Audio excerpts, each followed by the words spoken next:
So y'all are telling me there's absolutely no other reason that this card is spiking up in price right now other than that Yu-Gi-Oh! Master Duel released an animation art with her feet. Also, she got memed as uppies. Those are the two reasons, really, not the future support where it got announced and this continued to just fall out in price because people who rushed out got theirs. It is actually because of a Master Duel art. I got nothing else for this card. It's $65 at this point. It was $55 and it's some of the only upward traction in all of Stampede. What's good, YouTube? And welcome to the Yu-Gi-Oh! Community. Let's go ahead and real quick talk about just a little bit of merch. BUYOUT sponsored this post. They reached out to me and said, hey, orders are due for this soon. If you could retweet this, we'll go ahead and send you a figure. I'd already gone ahead and bought the figure, but I was like, you know what? I'll take the extra one. So if you want to like this post, I'll link it down below. If you want to make me seem just a little more impressive to them so they continue to send me stuff to shout out.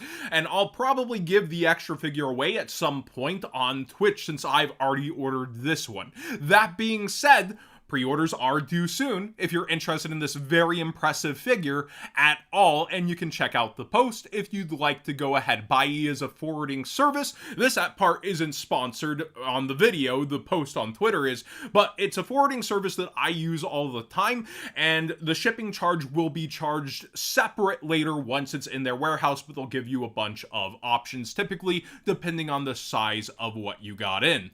Let's go ahead and talk Regenesis, because I sat down on Dueling Book for the first time in a while, and I was going through matches, and I stopped on a Regenesis match for just a little bit, and it was impressive taking on Mitsurugi. This is probably the rogue deck that people are on of choice. There's still a wide array of options for the WCQ, but it's kind of become my dark horse at this point, and I think it is for a lot of other people, as the quarter century secret rare not only looks so badass, but it's gone up almost to $100, $98 at this point, a sale at $105, $99, $98. We've talked about these prices spiking a lot, but not about this being towards a $100 card, and the duality is a little interesting because the secret rare has done nothing but fall out after its initial hype spike. It was 15, quickly cooled down towards 13.5, and now is 12.7. I think when it comes down to it though, the people rushing out to try something new are going to dry up, and then it's going to come down to people testing it and going for it, and the fact that after the hype, the prices floated up so much during the WCQ season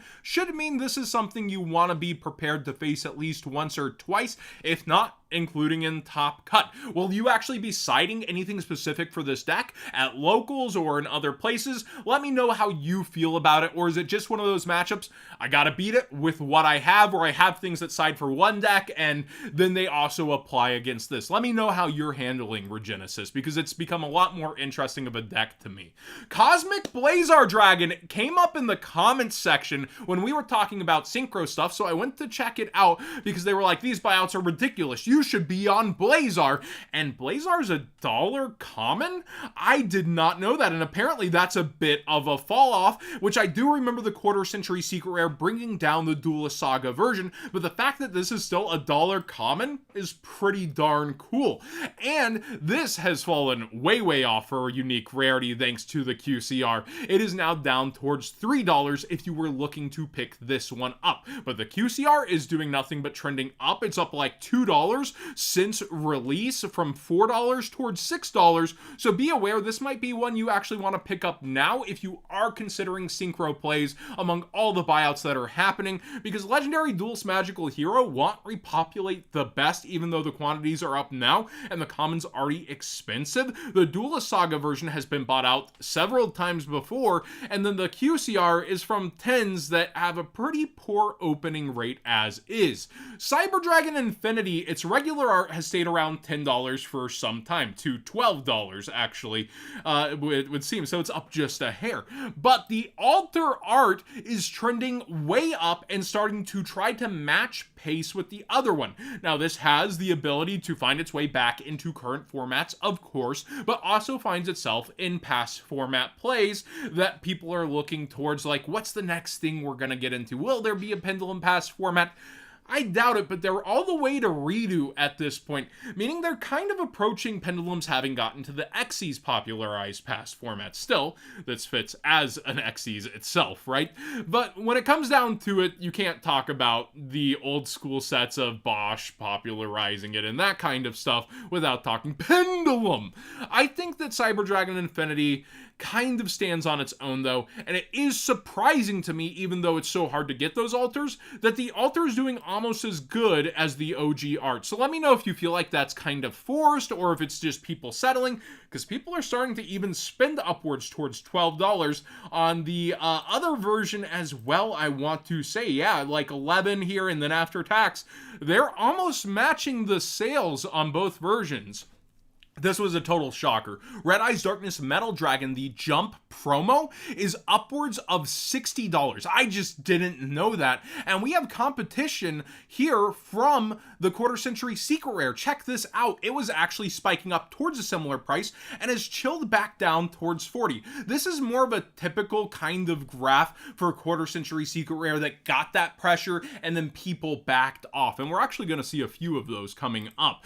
But also, speaking of, Red Eyes Black Full Metal Dragon for current formats now has a sale again up at $90, and the lowest is up there as well. So be aware, this continues to surge.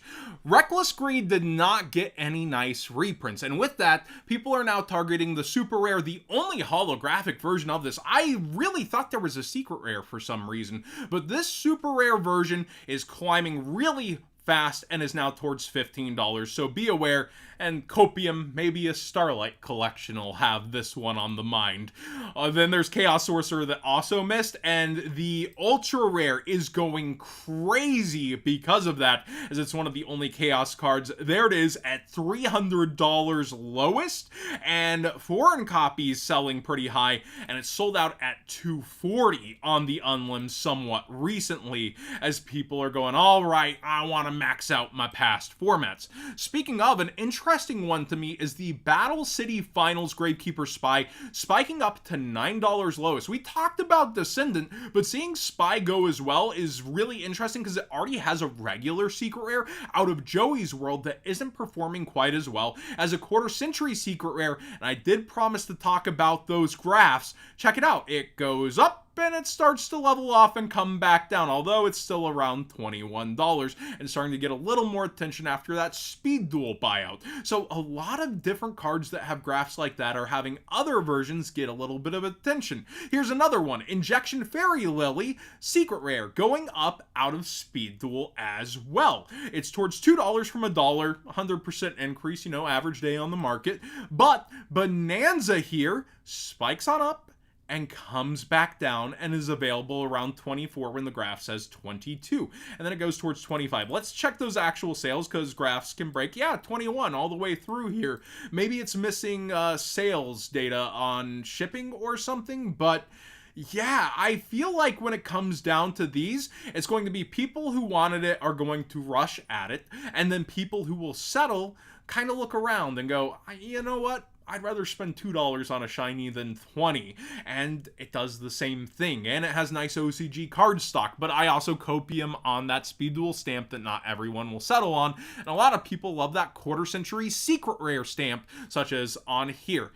I think that when we see Starlights come in and give different versions, reprints, we're going to see something interesting happen with the market, and we'll see how Quarter Century Secret Rares actually stand. And it's not like they're going to get to all of them, right? Like, there's still a ton of cards they missed that they might end up getting around to. But I want to hear your thoughts even more on those Quarter Century Secret Rares and how some of them are tapering off while others continue to skyrocket into this new era where our 10s are going to have Starlights. And just a little bit of more of unsponsored merch this time.